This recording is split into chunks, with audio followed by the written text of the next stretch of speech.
know, in the abdomen, especially below to the umbilical plane, the superficial fascia here is in two layers. The superficial one is a fatty layer. That's a layer of camper. Okay.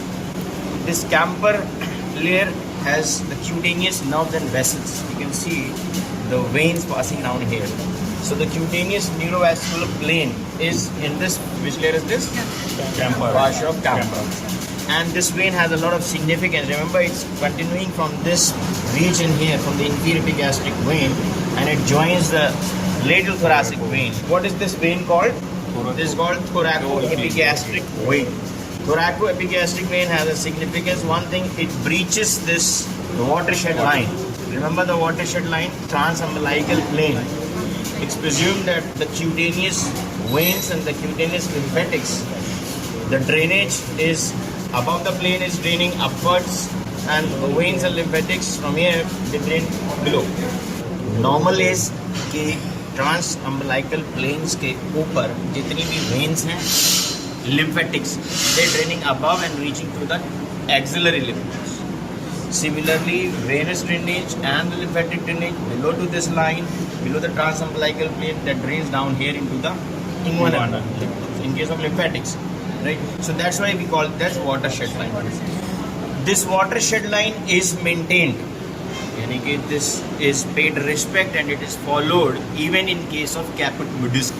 That is a case of portal hypertension. So the radiating, the radiating snake-like veins, that's why it's called medusae.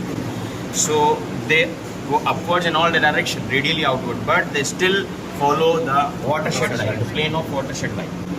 This watershed line, the plane is breached in case of superior vena cava obstruction or in case of inferior vena cava obstruction. So what will happen if there is a superior vena cava obstruction? So what will happen? There will be a backflow pressure that will reach into the subclavians, then to the axillary, to the lateral thoracic vein, then to the thoracoepigastric vein. It will cross the transumbilical plane from above to below and will drain into the inferior epigastric vein. Now this inferior epigastric vein is superficial inferior epigastric. Remember, superficial inferior epigastric is draining into the great saphenous. Great saphenous will drain into femoral. Femoral will drain into external iliac. External iliac continues as common iliac. Common iliac continues as inferior vena cava, and that's how it reaches to the right atrium. Right. So this is how the complete circulation has to be changed because of the superior vena cava obstruction. Same thing will be repeated if there is inferior vena cava obstruction. If this happens, there is a blockage, right? So the blood from the inferior vena cava will not reach directly into the right atrium. So blood from inferior vena cava will descend down, then common iliac, external iliac, then femoral, then great saphenous, then inferior epigastric, superficial inferior epigastric, then thoracoepigastric.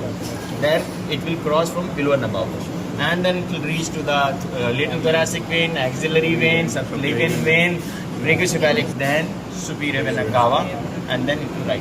Got it now? So remember, there is a short note sometimes asked upon this blockage of superior inferior vena cava.